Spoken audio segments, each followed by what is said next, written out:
Good morning, everyone. Thank you so much for joining us today for our virtual State of the Eastside. My name is Tuesday Night, and I'm the president and CEO of SAGE and your host this morning. Every year, we hold our State of the Eastside event to talk about what's happening on the Eastside in regards to development, investment, housing, and sustainability. The unprecedented global crisis from the COVID-19 pandemic ultimately made it impossible to host our Eastside business briefing in person, but we know things are changing. But just like everything else in our lives, we've adjusted to the new normal of meeting virtually. So again, thank you for being here. There is no doubt that COVID-19 has severely impacted our lives over the last year, and indeed has been a time where flexibility and patience are imperative. Ask my staff, they'll tell you that's exactly what I say every day. The spread of the virus has made it impossible to physically meet, but doing this has helped us have more people. We have close to 200 people this morning, and again, this is going to be a great conversation with our mayor and our councilwoman. So lately, I know we keep talking about how the pandemic has changed things, but I'm really happy to hear that people are recovering more from this horrible virus and thousands have been vaccinated already. However, it's still been a time of sacrifice on behalf of our essential workers, as well as a time of loss for many families who have lost the battle. I am asking you to please join me in a moment of silence for our local families and those worldwide.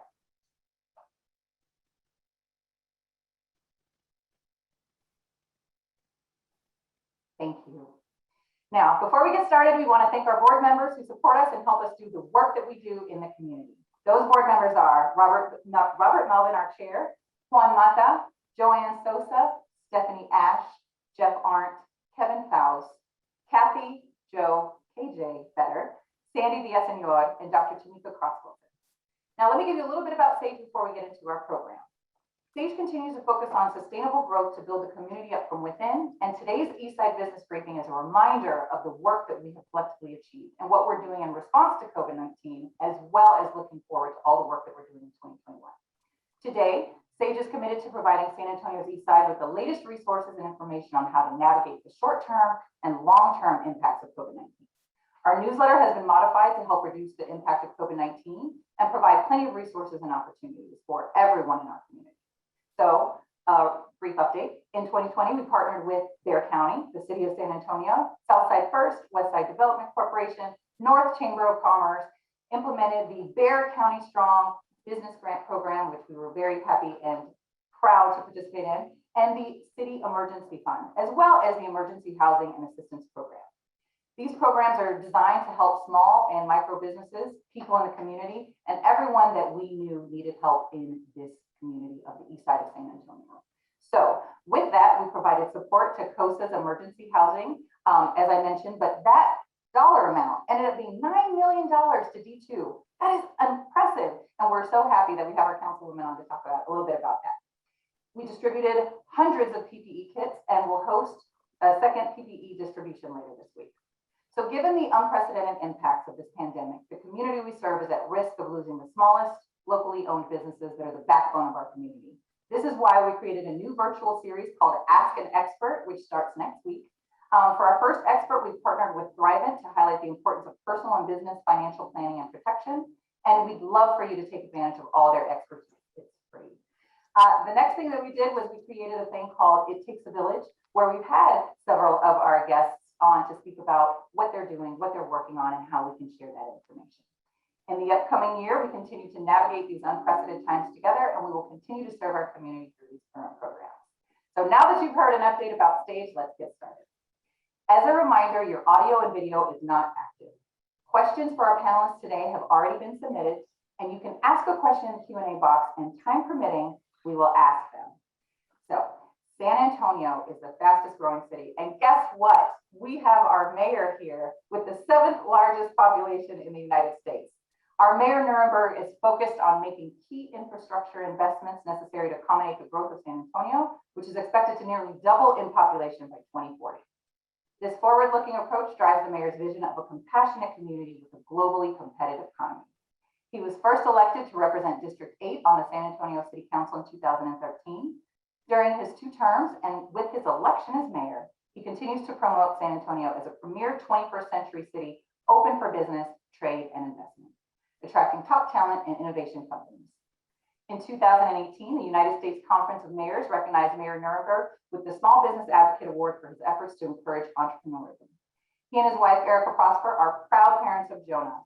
Now, our mayor has been all over the place. He has been talking to anyone that will listen about what great work San Antonio is doing, but we get to hear him today, and we are so happy to have him. So please join me in welcoming the mayor of San Antonio, Ron Nurenberg. Good morning. Thank you so much for the introduction, Tuesday. It's great to be with you today, albeit virtually. And I do have to tip my hat to you and Robert and the board and the team at SAGE, continuing to take this organization to new heights. And I think it's safe to say that you have perfected the art of having substantive virtual meetings. I've enjoyed this session last year under difficult circumstances, and again this year, seeing this virtually in the conversation that's about to happen. Grateful to be here. We have now entered our second year of the COVID-19 pandemic, but positive signs are emerging, and we have plenty of reasons for optimism as long as we don't abandon the public safety protocols too soon. COVID, as you know, has been a huge disruption, damaging our community's health and business environment. When I first heard about the coronavirus, I had no idea what a huge presence the deadly disease would become in the city's life and our national life. Coronavirus hit San Antonio's radar last year on February 7th, when the first of 3 evacuee missions arrived at Joint Base San Antonio-Lackland.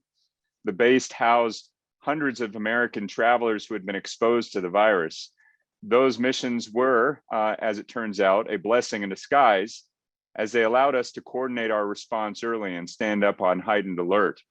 The first case of COVID-19, if you remember, contracted in San Antonio was reported on March 13th, the same day that Fiesta 2020 was postponed.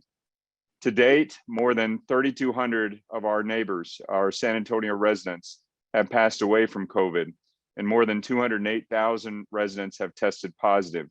We know the devastating toll it has taken nationwide. Pandemic started, few of us would have imagined the gargantuan effort that would be required to confront the coronavirus. But as you stated Tuesday, working together and taking actions to protect each other, our community has avoided the nightmare of a fully overwhelmed healthcare system. But it has been challenging, and our hospitals have been under severe stress in 2 distinct COVID surges. And even when we have not seen and not been closing in on capacity limits of our hospitals, and our healthcare workers, our hospital workers, our medical professionals have been on the front lines of an alarming volume of COVID-19 cases month after month after month. Our numbers lately, thankfully, God willing, have been headed in the right direction following the winter surge. Still, we must continue to be safe and avoid risky behavior. It often has been frustrating, I will tell you. The Memorial Day last year spawned mass gatherings. When Thanksgiving and the holiday season arrived, people were disregarding safety protocols to have much needed family get-togethers with people they hadn't seen in months or longer. The surges, unfortunately, that followed appeared to reflect that widespread behavior. The Pfizer vaccine provided a glimpse of hope, and that finally arrived in December. Moderna wasn't far behind. We're now focused on vaccinating as many people as possible, as quickly as possible, with the vaccine authorizations that we've now received from the federal government. 4 mass vaccination clinics are up and running, and our only significant limitation to expanding our reach is supply, which is now beginning to improve. And as you might know, I've been on the phone quite a bit with the White House, and we got a significant boost in our allocations as a result last week, which started to arrive this week. And the fact that more than 520,000 San Antonio residents have received at least 1 dose of COVID vaccine and 312,000 have been fully vaccinated will make a big difference going forward. It already has. If you aren't already vaccinated, I encourage you to get vaccinated as soon as you can. Medical professionals believe the vaccination program will help relieve the stress in our hospitals, and transmission of the virus will be blocked for most vaccine recipients. And those who do contract COVID-19 will have far less severe symptoms. Throughout this pandemic, we've been guided by our incredible healthcare professionals. Our Metropolitan Health District has served our community around the clock without hesitation, and local health professionals rose to the challenge.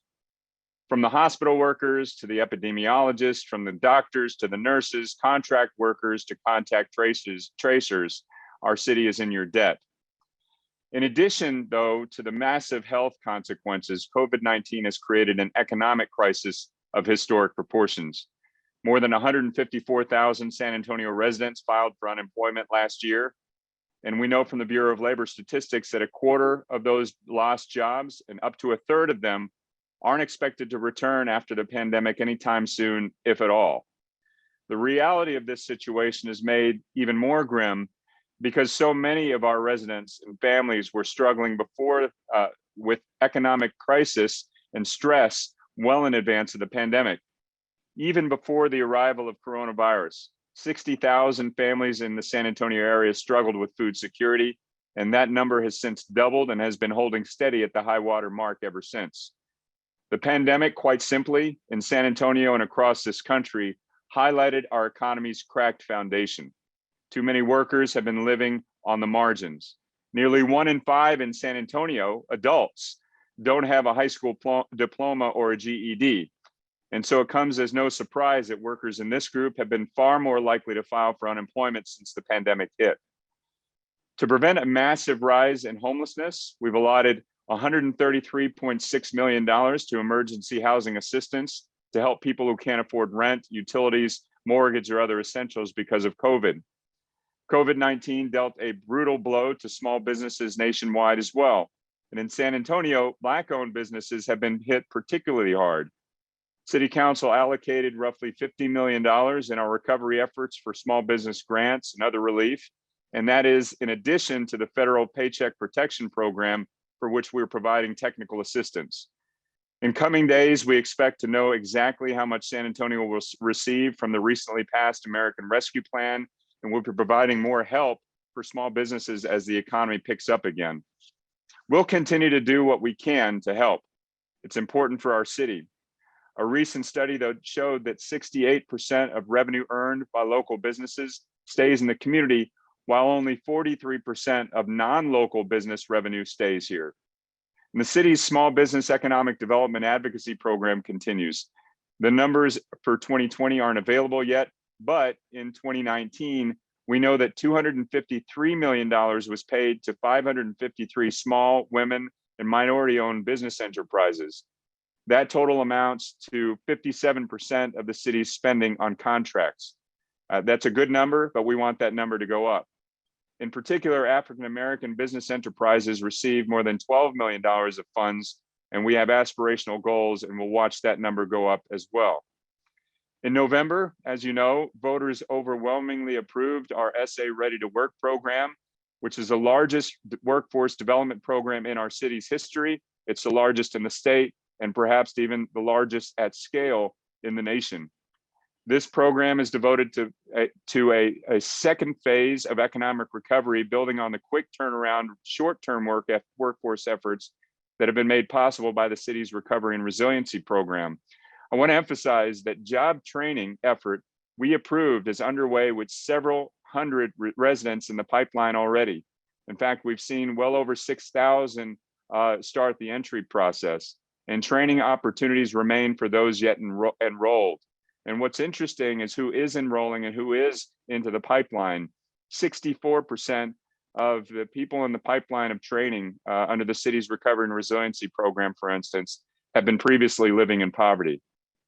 And a path designed for workers who have already had some secondary credits, 2- and 4-year degree programs will be made available to prepare them for targeted industries. And these targeted industries include manufacturing, aerospace, bioscience, healthcare, financial services, technology, cybersecurity, construction, trades, and more. These are industries that have jobs open and available today in San Antonio. They're just waiting for credentialed workers. The voter-approved SA Ready to Work program will also offer training opportunities that take only a few weeks, and some, again, that go into higher education. The program will provide training for as many as 10,000 workers a year, over a 4-year period starting in September, and that is in addition again to the Train for Jobs program that's already underway. Our goal is to help San Antonians displaced by COVID or underemployed to enter careers with a future, not just a job to pay and to meet this month's bills. Voters also approved, as you know, the continuation of pre-K for SA, the early childhood education program, for an additional 8 years, which targets economically disadvantaged children. And because of the public investment, we will be a city with a workforce that is better prepared for the future, better prepared to attract, support, and retain resilient industries. And we aren't done, as you know, with COVID-19, but I will say that brighter days are ahead in the very near future. And we are working, and we will keep working to get through this pandemic as quickly as possible. As I talk to my peers around the country, which I do almost on a daily basis, they're very clear in their comments about San Antonio, and it is clear here that San Antonio, because of the work that we've been doing together as a community, the rallying around each other that we have done during the most challenging of circumstances, San Antonio is on as strong a foundation as any in the country to come back stronger, more resilient, and more equitable after this pandemic. So I'm grateful and I'm thankful for the work that you all have done to ensure that we are focusing first on a healthy community so that we can get back to a healthy economy and provide for healthy opportunities in our city. That will ensure that, as we said from the start, that we will get through this and we will get through this together, that the sun also rises, and that there is good reason, justifiable reason, to be optimistic about the future in San Antonio. Thank you again for having me today. It is the honor of my life to serve as your mayor, and I look forward to a great conversation along with my colleague, Councilmember Andrews-Sullivan. Thank you very much. Thank you so much, Mayor. We really appreciate it. I was really trying to make sure I got through your introduction because I knew you were going to go over so many of the things that we were planning to ask you anyway. So thank you so much, Mayor. Well, I look forward to our questions as well. All right, yes. So now that we've heard from our mayor, our next speaker is our Councilwoman Jada Andrews-Sullivan. So we will hear from her, and then after that, we will go into our questions. So, Councilwoman, thank you so much for being here. I know you're really busy, along with the mayor, working on everything for the city, and we thank you for being here again today. Thank you. So, yes, Councilwoman Jada Andrews-Sullivan was born and raised on the east side of San Antonio, where she continues to work and serve. She is in District 2, and so while running and doing everything that she's been doing for the city as our council person, before that, she was furthering her education at the University of Texas at Austin. She enlisted in the United States Army, where she served our country proudly and received an honorable discharge. Rooted in the heart of the district, she launched her business in 2006, and it continues to this day. The councilwoman sits on the Community Health and Equity Committee. She helped search for the Assistant City Clerk. She sits on the Cultural and Neighborhood Services Committee, on the Public Safety Committee. She was appointed the City Council person for the Police, Fire, and Pension Health Fund, co-chair on the Mayor and Judge Food Security and Housing Task Force, and finally the National League of Cities to sit on that committee as the Community and Economic Development person. She's been busy the last few months again, and we appreciate the fact that she has spent some time with us this morning. So again, Councilwoman, thank you for being here, and I will turn the stage over to you. Well, thank you so much, Tuesday. Thank you for allowing SAGE to be a very vital role here in the city of San Antonio and in District 2, and stepping up to all the things that we continue to ask SAGE to do. I'm City Councilwoman Jada Andrews-Sullivan, and it is an honor, a privilege, and a humbling experience to be the City Council person for District 2. To think about District 2, we are a shining star that is moving in the right direction. We have launched and changed the trajectory of where District 2 is going through economic development, educating our community, empowering them to have a voice within the city council and the city hall, and making sure that they are uplifting everything that is here in District 2.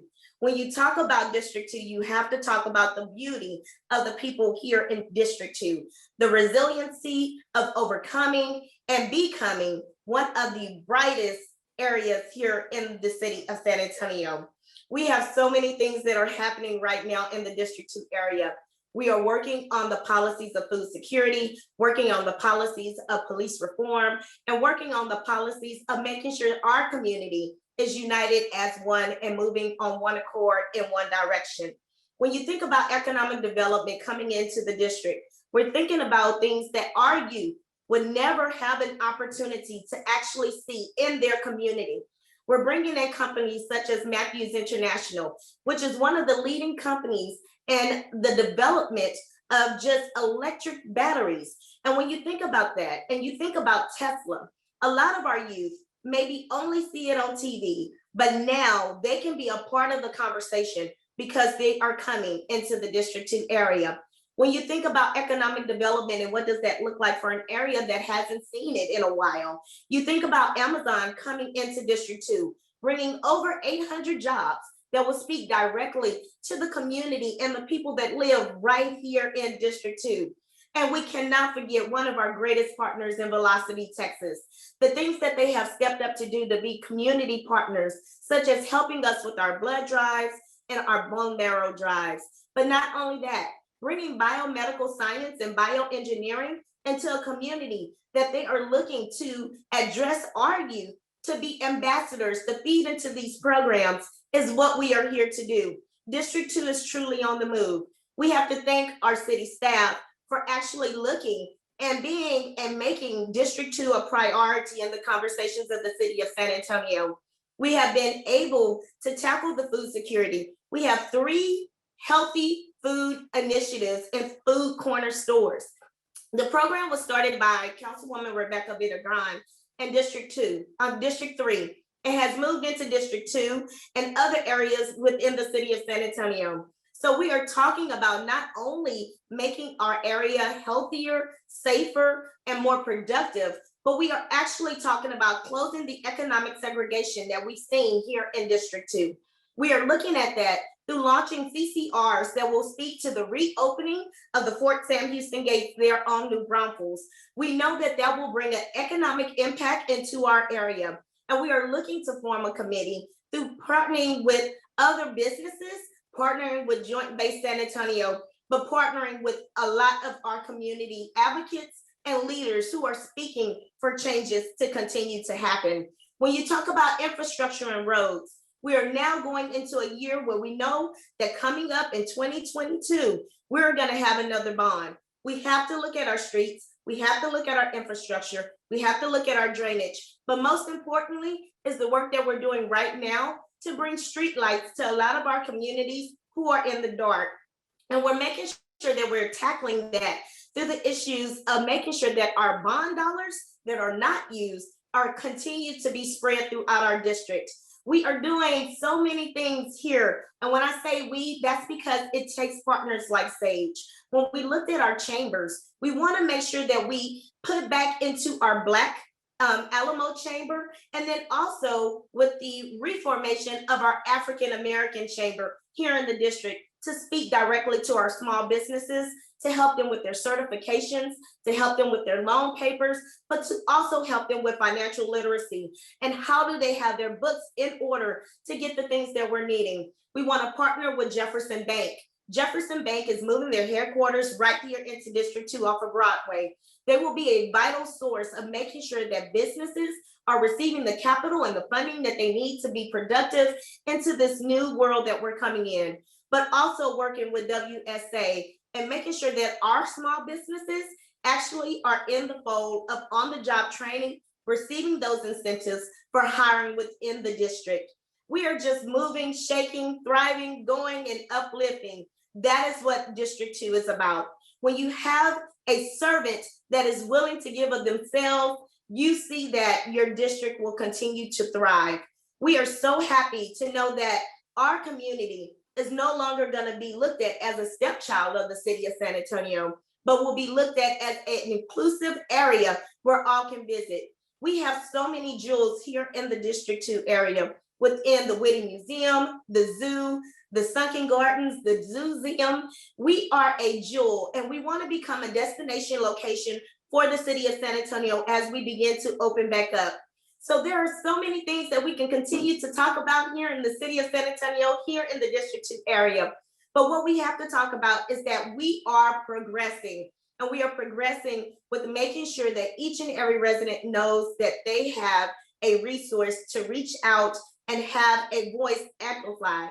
We are also looking at our state legislator and looking at the changes that are happening within SB 7 and our voters' rights. We in the city of San Antonio, here in District 2, have over 65,000 voters, but in the last election, only 8.6 of our voters came out to vote. We are looking to change that and make sure that every vote and every voice matters here in the city of San Antonio. We continue to push for excellency here in the seats of the city of San Antonio, here in our city council chambers, but most importantly, here in the District 2 area. So if you're looking to partner, please reach out to us. If you're looking for ways to find resources, please reach out to us.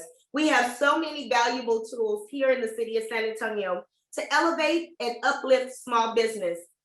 We are also looking at working with SAGE and working with our TERS board to bring in additional resources that speak to a conclusive and a complete study of what does economic development look like within our corridors and our quadrants here within the District 2 area.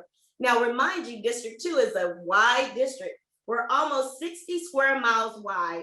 And so what does that mean to bring in an inclusiveness of the District 2 area? We are so happy to have each and every resident say what they need, what they want to advocate for, and that is what we will continue to do. Again, I am City Councilwoman Jada Andrews-Sullivan. I thank you so very much for the opportunity to serve, but I thank you even more to our District 2 residents, our District 2 businesses, and our District 2 leaders who are saying, we are here, we're not backing down, and together on one accord, we go forward. So again, thank you, Tuesday. Thank you, Sage, for the opportunity to be here. Thank you to our mayor for always stepping up and being ready and willing to help District 2. Thank you so much, Councilwoman. We really appreciate your remarks. Now, we're ready to turn to the questions that were submitted by our community. So thank you for submitting these questions. We really appreciate it. And this is going to help lead our discussion. So what we're doing is we're bringing both the mayor and the councilwoman back on screen to answer the questions. We have reviewed all the questions, as I mentioned earlier, so we will go through those, and time pending, we'll get to the ones that are being sent through the chat and that have been sent in. So the first question goes to the mayor. This was a question that was actually submitted several times, and so we decided to make it first. The top of many business owners' minds has been that last year there was a mad rush to figure out programs to help our small businesses through CARES Act funding and federal, local, and statewide funding programs that came in. What city resources are available right now for funding support? Thank you for that, Tuesday, and certainly appreciate the question because that was part of our main focus with regard to economic relief during the beginning of the pandemic as we established the recovery and resiliency pillars. And so first want to say that the city recognizes that the small business community is the backbone of our economy. That is the bulk of our employment base, and we have to provide for relief, especially at least in the early stage of this pandemic. Small businesses were totally exposed with no relief coming from the federal or state government. Small businesses, as I mentioned, are the largest employers of our area residents. That also make up, as we know, some of our legacy businesses are the cultural fabric of the city. The Recovery and Resiliency Program that we adopted in June of 2020 committed nearly $30 million to small business grants. In addition to that, we focused on providing resources such as PPE, as you mentioned, along with the priorities of the economic transition team. And as I mentioned in my opening remarks, we've also seen that number grow. And even to today, we have been working through applications for an augmented small business grant program. We allocated an additional 8.9 in December, and then an additional 14 million this past February to augment that program. The deadline for application on those grants just passed. It was Monday, but we anticipate awarding those grants by the end of June, all of them.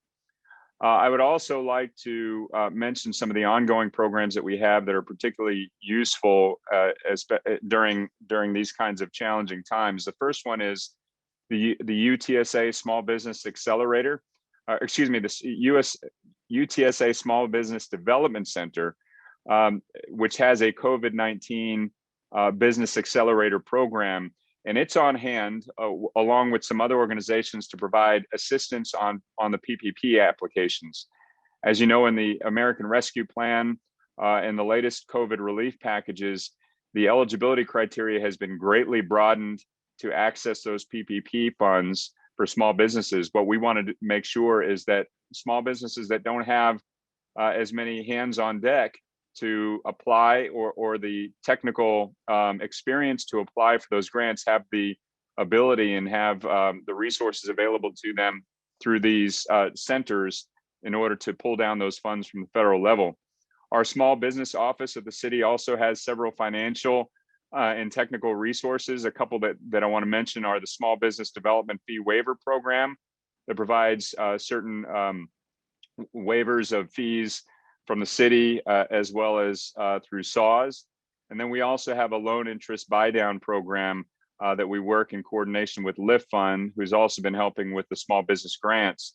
And that is to provide zero interest loans anywhere from $500 to $50,000 for those seeking to start a business, as well as those who want to purchase equipment that's needed during a crisis like this. So we understand that the need for assistance continues.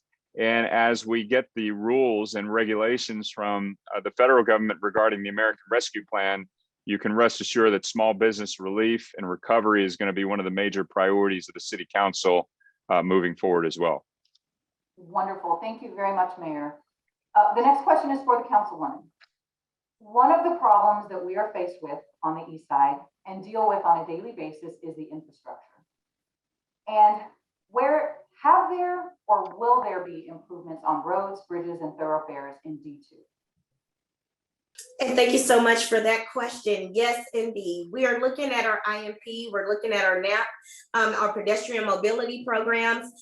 In just the last year, even during COVID, we were able to put in stop signs in Menke Park at Funston. We had a resident that reached out to us and continued to ask, and he said for years, this section was just unsafe. And when we rode through there, you could see that there was one stop sign, but there were 4 different areas and corners. So we were able to put in stop signs. Over in Denver Heights, we had what we call the deadliest intersection there at Aransas and Pine. And so we were able to do infrastructure work that built out a design to help make that intersection even safer. We have work coming on New Braunfels and Commerce at that intersection to make sure that we have ADA accessibility to the bus stops. When we're looking at infrastructure, you have to look at Ritterman Road and what we are doing there on Ritterman and 35, all the way down to Castle Cross. We've done work on Castle Cross. Castle Cross was one of the hardest roads to drive down. And we still have work that's happening right there on Austin Highway and Harry Wurzbach to give that whole thoroughfare from the intersection of 35 all the way to 410 and hourly. And so we have that work that is continuing. Those are parts of our 2017-2022 bonds. Some of them are within our 2020 and 2021 IMP, and we're going to continue to make strides and work. Even talking about the New Braunfels corridor, that is an area that we will see work starting to happen as well. And so we have a lot of infrastructure work coming, but we cannot forget that we also have the light projects that are coming within the neighborhoods. We started with Del Crest, and we're going to continue to move into the other areas that we know that we need lighting into our infrastructure of our communities and neighborhoods. So that's just a brief kind of rundown of what we're doing, where we are, and where we're headed. If you reach out to our office, we'll make sure to, if you have specific streets, specific locations that you want information to and where they fall within the IMP dates, please reach out to us so that we can get you that information. That's wonderful. Thank you. Tuesday, may I add something Absolutely. to what the Councilwoman just said? I'm extremely proud of this City Council because we've now gone 4 years in consistently allocating our resources with the equity framework that we adopted in 2017. And so when the Councilwoman is talking about specific projects, know that the entire council recognizes that District 2, the east side, as well as the west side and the south side, have been going without for a greater part of a generation. And through the equity framework has decided continuously to allocate their fair share of resources over there, so more infrastructure can get built and improved, because it has been disproportionately underinvested in for so long. So those resources are going to continue to flow, and the councilwoman and the community will continue to prioritize how those funds are spent. Wonderful, thank you. Thank you for adding that. And again, I know we mentioned this before behind closed doors, but if there is anything else that you want to comment on, please do so. Because these questions were specifically sent for you, but I'm sure they'd love to hear from both of you, so thank you. All right, so the next one is for the mayor. There has been a lot of discussion over the years to ensure that students are prepared once they graduate and or enter the workforce. And I know you talked about it earlier in your remarks about the Ready to Work program, but do you have any early indicators about people registering for the program?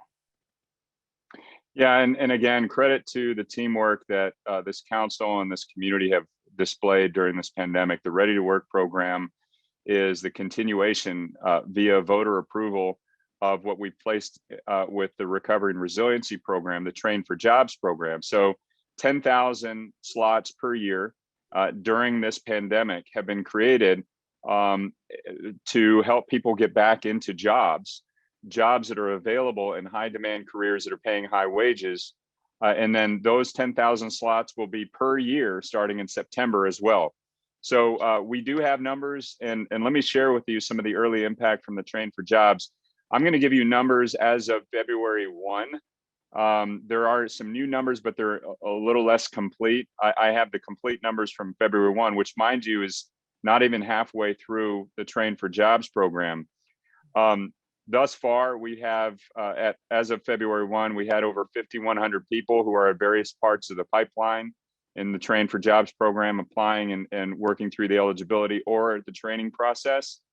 And what's interesting is if you look below the hood at those numbers, we are really achieving the targets. As we know, this pandemic employment crisis has hit women particularly hard. 72% of our enrollees in this program are women. We also know it's hit communities of color particularly hard. 63% of enrollments are Hispanic, 17% are Black. And we also know that there is a geographic distribution of unequal opportunity, economic opportunity in our community. And so I'm very happy to report that our 16% of our enrollments thus far are in District 2. So really astounding. And the one that I am really just kind of, just impressed by is that 64% of the enrollees are confirmed to be living below the poverty line. So we are creating economic opportunity for folks and heads of household that didn't have it before. And the purpose for this is that there are 10,000 jobs in healthcare, according to our jobs report, 7,000 jobs in technology, 6,000 jobs in construction. The list goes on. There are jobs sitting vacant in our community in high demand industries that are unfilled, waiting to hire San Antonians. They just can't find the San Antonians with those skill sets or credentials. And so we're bridging that gap to get San Antonians into those careers by training them with those skills. And while they're training, they're getting a stipend to make ends meet. So again, I just want to thank Councilwoman Andrews-Sullivan, the entire team on the city council and the city staff, along with the entire community, including the businesses that have leaned in this effort. It's showing some early remarkable results. Wonderful, thank you, Mayor. Councilwoman, during the pandemic, things changed dramatically for many people, spending more time at home, from work and or school, and domestic violence was on the rise. Are there any programs or services that the city offers to help? So that is one of the great things about the city of San Antonio and this city council. As a survivor, knowing that we have stepped up as a city to truly speak towards this life-changing circumstance is what we have done. We have initiated the trauma-informed care for our youth. We have the program through the Collaborative Commission on Domestic Violence that is speaking towards how do we safely have a person leave an abusive relationship. They can call the SAPD non-emergency phone number if they are wanting to leave. We have our SAPD officers who are trained specifically in how to deal and handle with domestic violence situations and to get a family member out safely. And then you can always text the words "love is" to 22522. And that is our campaign that we have within the city of San Antonio to bring more awareness to people that need the assistance. And then also through our Bexar County Family Justice Center to get those protective orders if you need a protective order. There are so many resources that we have right here in the city of San Antonio to speak to that, but then also to reach out to your city council. Reach out to your city council representatives, your community representatives, and know that people are here to listen, that we are here to help you no matter what the situation is. We have affordable housing that is available to people that are leaving. We have relocation assistance through our neighborhood housing services program. And so we really want our community to know that there are resources here to help. And not only that, through our Department of Human Services, we are so many, and our Metro Health Department is an advocate to really help you mentally, physically, emotionally, and even spiritually if you need that. We have a faith-based outreach that is so important to help people overcome such an incident such as domestic violence. So please reach out to us. Thank you, Councilwoman. Mayor, it has been over a year of COVID. Most of us thought it would be a shorter time frame. And as a matter of fact, when we spoke in May of last year, we were just getting into it and we thought it wouldn't be as long as it is. But here we are. So now that there seems to be some light at the end of the tunnel, what might the city look like in the summer of 2021 regarding the hospitality industry? But more specifically, what does Fiesta look like? Yeah. Well, so I have great hope that over the coming weeks and certainly months, the situation will be vastly improved. As I mentioned in the earlier remarks, we're getting a bump in vaccines. We're getting some help from the federal government finally on improving those numbers. And I will say, despite the challenges and the decentralized nature of their distribution process, San Antonio, the providers here, whether Metro Health or University Health or the private providers and clinics, have done a remarkable job innovating how to make sure that people get the vaccine, particularly those who don't usually have access to good quality health care. We were the first in the nation to set up mass vaccination sites of any measure. We were the first in the nation to offer a homebound program where we're taking vaccines directly to homebound seniors. That's now a homebound program regardless of age. And we know that there are many vaccine angels that have been working around the restrictions to ensure that they're reaching populations that don't have access to the information or the vaccine. So the San Antonio community has once again shown the ingenuity and teamwork to get this done. And we're starting to see the numbers. The numbers I reported earlier, the 500-something thousand, does not include the VA, nor does it include the military community. So those numbers are actually higher than what we can firmly indicate. So by all accounts, President Biden is under promising and over delivering. What a change in terms of the vaccine process, and has just bumped up the estimate to April 19th, in which every adult will have access or have eligible access to the vaccine. Obviously, that won't all be received by the local communities yet, but I would estimate that by, and as we said before, late second quarter, early third quarter, we're going to see a significant loosening of restrictions, and I wouldn't say return to normalcy, because number one, we want to be better than before, but two, we still have to be cautious until we reach herd immunity. But I believe that based on the numbers and the trajectory, we're going to reach that herd immunity status somewhere early third quarter. Now, what does that look like for our hospitality industry and for Fiesta? We're already seeing event demand come back, which is great. We know that we conducted a very successful Final Four tournament with fewer fans. And we're seeing a lot of activity on the Riverwalk and other places that, convene visitors. And I have to say that everyone has been just incredible in making sure that they mind the public health guidance. I think that's only going to increase. And so by the time Fiesta rolls around in mid-June, you might not be elbow to elbow in NIOSA, and you might not see everybody's face, but you're going to see a lot of celebration and good times out there, and a lot of sweat because it's going to be hot. But I think it's going to be the best kind of sweat that you can imagine, because we've all been cooped up and waiting for so long. So Fiesta will be here in June. I'm looking forward to it. And then you can bet your rear end that we're going to start planning for Fiesta being the biggest, baddest bash in 22 that you've ever seen, and something we can all look forward to. Absolutely. That is wonderful. Councilwoman, were you jumping in? I am. I just want to thank our mayor. First of all, when we heard that Fiesta was going to be in June, the conversation came up about Juneteenth. And one thing I did, I reached out to the mayor and I said, Mayor, how are we going to tackle the issue of Fiesta and Juneteenth? And the mayor went right to work. And we are so happy to know that the Juneteenth celebration, working with Mr. Byron Miller, will be an official part of Fiesta this year. And I just wanted to add that and say thank you to our mayor for looking at the city of San Antonio in such an inclusive way. So thank you so much for that. Thanks, Jada. Wonderful. Well, this looks like Fiesta and the summer is going to bring some great things, so I'll take it. Councilwoman, the next question is for you. And so it actually covers a little bit about what we're talking about. We're talking about the summer, we're talking about Fiesta and people getting out. So the next question is about mental health.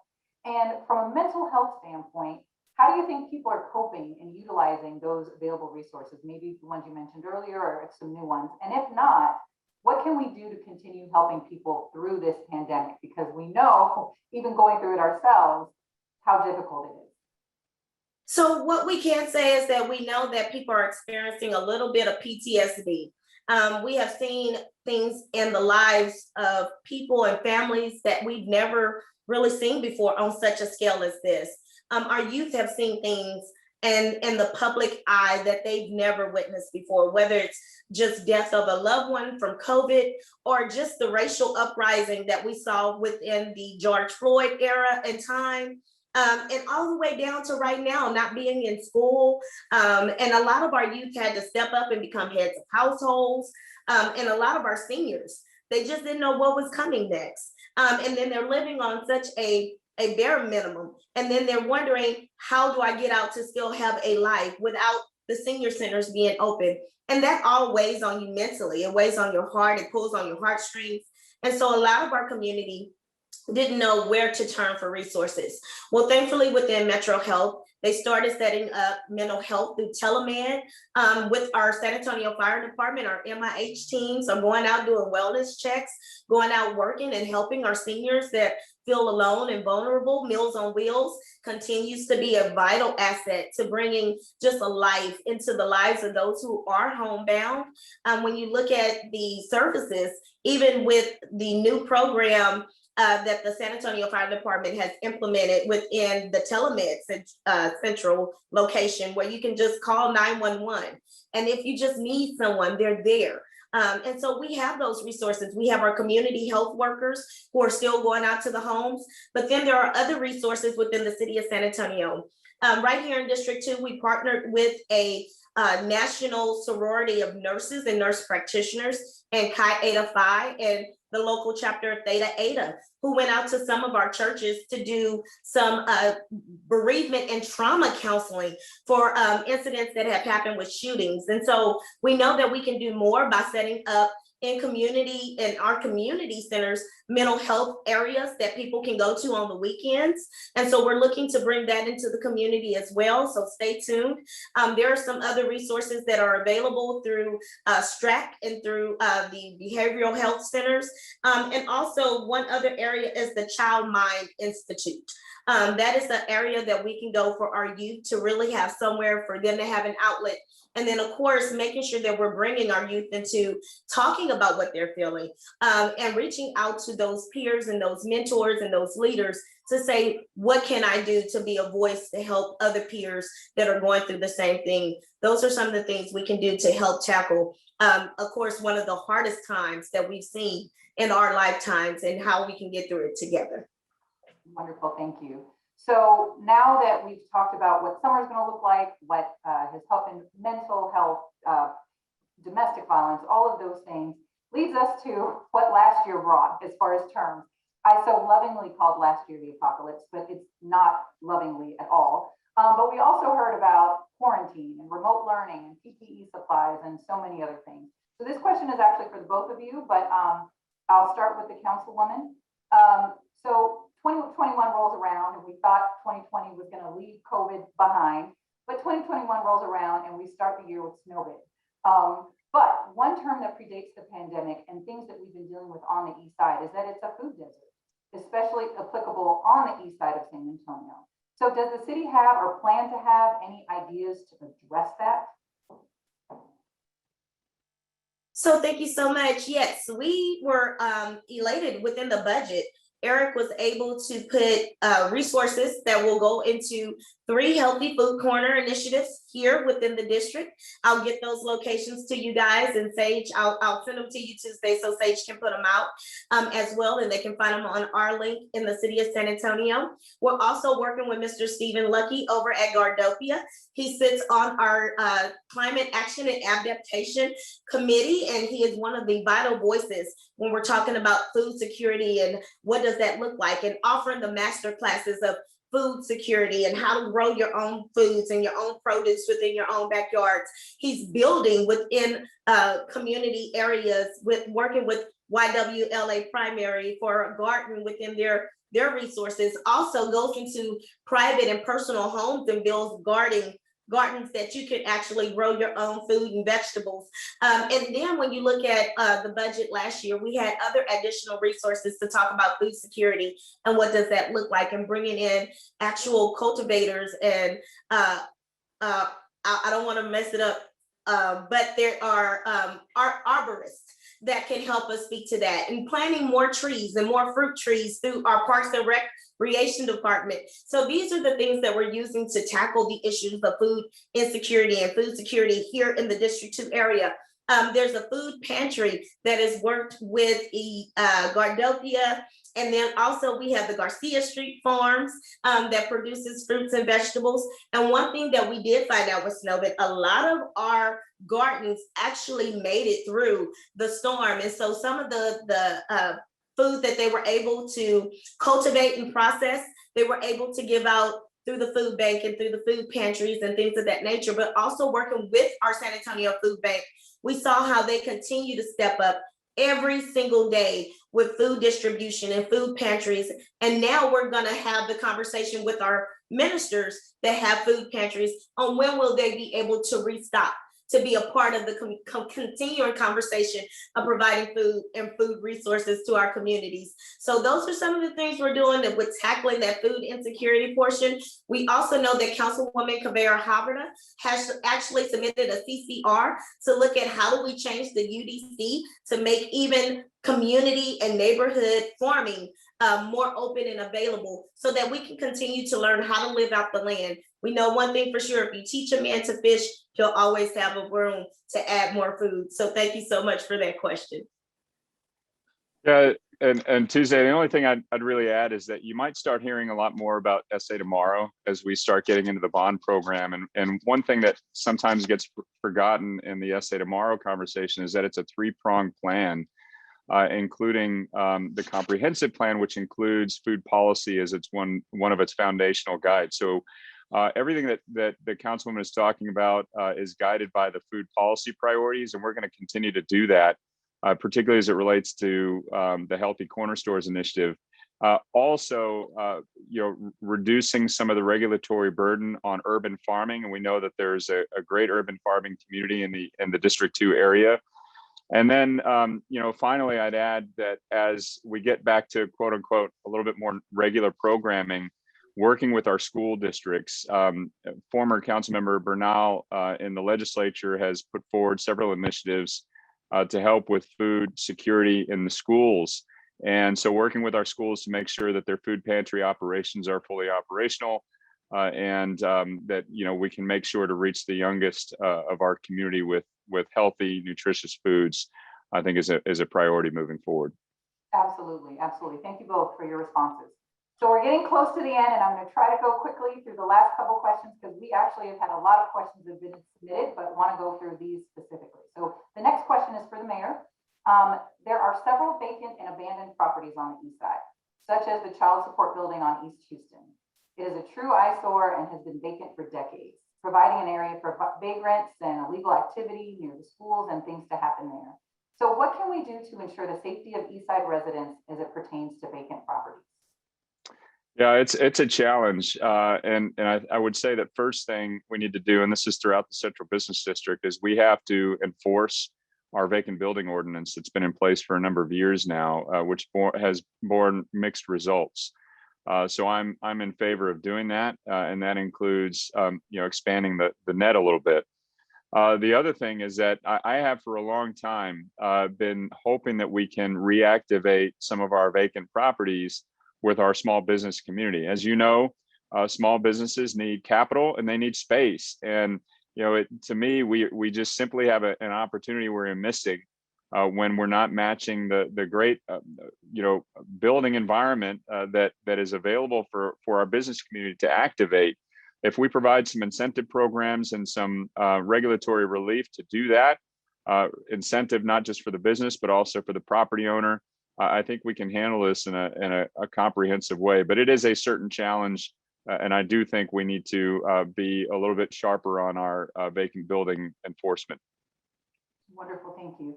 And then this is the last question that I'm going to ask from our selected questions, and I'm going to try to get to some of these last two really quickly. So this is actually for the both of you. COVID-19 has highlighted a lot of vulnerabilities in our community. What are your top priorities going forward, and how will we continue to address these vulnerabilities beyond the pandemic? Councilwoman, I'll start with you, and Mayor will end with you. So we're looking to address not only the digital divide that we saw, and especially the crash that happened yesterday with our kids taking the STAR test. We want to make sure that we do not see our kids get left behind in education and moving forward. When you talk about the vulnerabilities of healthcare and healthcare access, we want to talk about bringing in emergency centers and bringing in healthcare centers into the district that actually speak to the needs of our most vulnerable, especially those that are suffering with cancer, leukemia, and blood disorders. We want to bring in those areas that speak directly to that. And then the vulnerabilities of affordable housing. We know that we saw two of our most affordable units here in the city of San Antonio in District 2 that were kind of uprooting families. So we want to speak to how we keep families in place going forward. We want to speak to what is the true definition of affordability when it comes to the city of San Antonio and looking at our AMI. And then how do we use those vacant buildings that we were just talking about as leverage of affordable housing, and looking at those units being turned into areas that we can use not only for those who are losing housing, but also for our unsheltered. And so we want to use those warehouses to make sure that they have an address to where they can be looked at as human and not just seen as somebody that was left. And we want to move them into an area where they have an address, where they can get their mail, where they can get their Social Security. And then let's look at how do we make more of the permanent facilities and housing through the initiative that we're doing right here in District 2 with the tiny home project at Town Twin Villages. And so those are some of the things that we really want to tackle going into this next couple of years. And we just look forward to being able to continue to serve the community. Thank you. Thank you, Councilwoman. Mayor? I think the council member nailed it, particularly when she was talking about housing and healthcare. I would add economic opportunity, jobs to that. But what I would say is that COVID-19, the pandemic, has revealed what I think what we already knew, but too many people were ignoring across this country. And that is that millions of American families were that close, one event away from economic catastrophe. That's the reckoning. And so what I view and what I think our number one issue in this community is is to break cycles of generational poverty. And all of those things that the councilwoman was talking about, healthcare access, housing, affordability, all that stuff is related to that. The good news is, despite San Antonio's historic generational poverty between the years 2017 to 2019, we had the largest single turnaround of major metros in the country with regard to our poverty rate. So the agenda of equity, restoring equity and providing opportunity for everyone is underway. It got underscored by the pandemic, and we're going to continue that effort as we recover from this pandemic. Wonderful. Thank you both.